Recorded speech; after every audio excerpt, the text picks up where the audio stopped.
2 Kings chapter 9.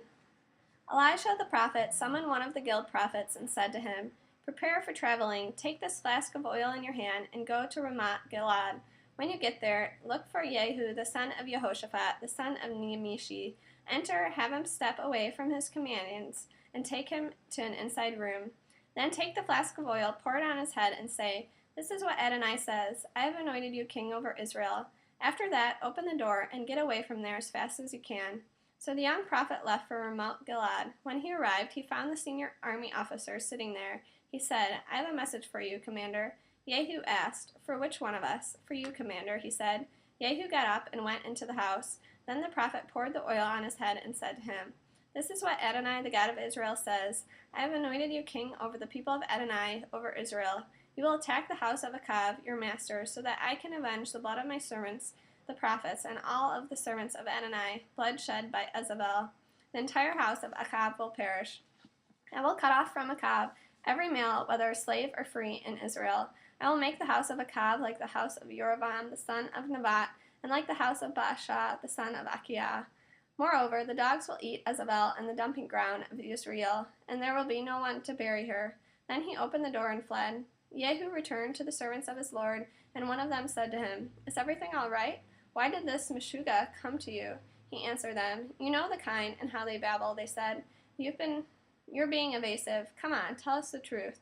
Then he said, "This is exactly what he said to me, and how he said it. Here is what Adonai says, I have anointed you king over Israel." At this they hurried each one to take his cloak and put it under Jehu at the top of the stairs. Then they blew the shofar and proclaimed, "Jehu is king." Jehu the son of Jehoshaphat, the son of Nimshi, formed a conspiracy against Joram. At the time Joram was guarding Ramoth Gilead, he and all Israel, because of Hazael, king of Aram. But Joram himself had returned to Israel to recover from the wounds Aram had inflicted on him when fighting Hazael, king of Aram. "If you agree," said Jehu, "then don't allow anyone to leave town and take the news to Yisrael." So Jehu, riding in a chariot, went to Yisrael, for Joram was laid up there. Achaziah, king of Yehudah, had come down to visit Joram. The lookout standing on the watchtower in Yisrael saw Jehu's troops approaching and said, "I see some troops coming." Joram said, "Have horsemen go to meet him and ask, 'Are you coming in peace?'" So a man on horseback went to meet him and said, "The king asks if you are coming in peace." Jehu answered, "Peace? What business is that of yours? Turn around and get behind me." The watchman reported, "The messenger reached them, but he isn't coming back." So he sent out a second man on horseback, who on coming to him said, "The king asks if you are coming in peace." Jehu answered, "Peace? What business is that of yours? Turn around and get behind me." The watchman reported, "He reached them, but he isn't coming back." "Also it looks like the driving of Jehu, Nimshi's grandson. He's driving like a maniac." "Harness my chariot," ordered Joram. They got it ready. Then Joram, king of Israel, and Achaziah, king of Yehudah, each in his chariot, went out to meet Jehu. They met him in the field of Naboth the Yisraeli. When Joram saw Jehu, he said, "Are you coming in peace, Jehu?" He answered, "Peace?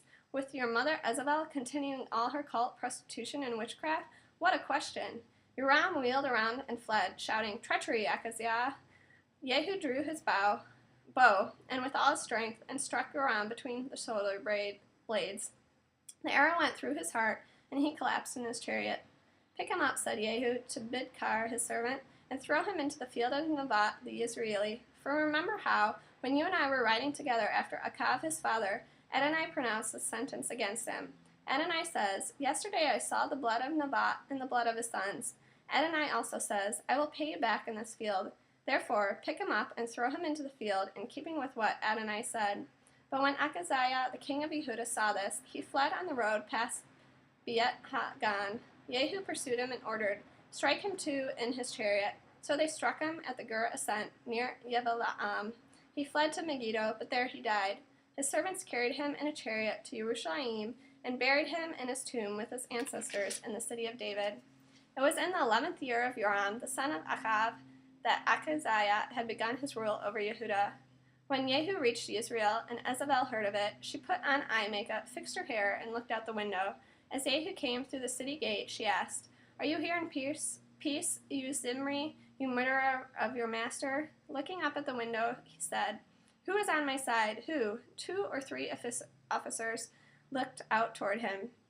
He said, "Throw her down." So they threw her down. Some of her blood splashed onto the wall and the horses, and she was trampled underfoot. He went in, ate and drank, and then said, "Deal with this accursed woman. Bury her because she is a king's daughter." They went to bury her, but found no more of her than her skull, feet, and hands. So they came back and told him. He said, "This is what Adonai said through his servant Eliyahu from Tishbe. In the field of Yisrael, the dogs will eat the flesh of Jezebel. Jezebel's corpse in the field of Yisrael will be like dung on the ground, unrecognizable as Jezebel.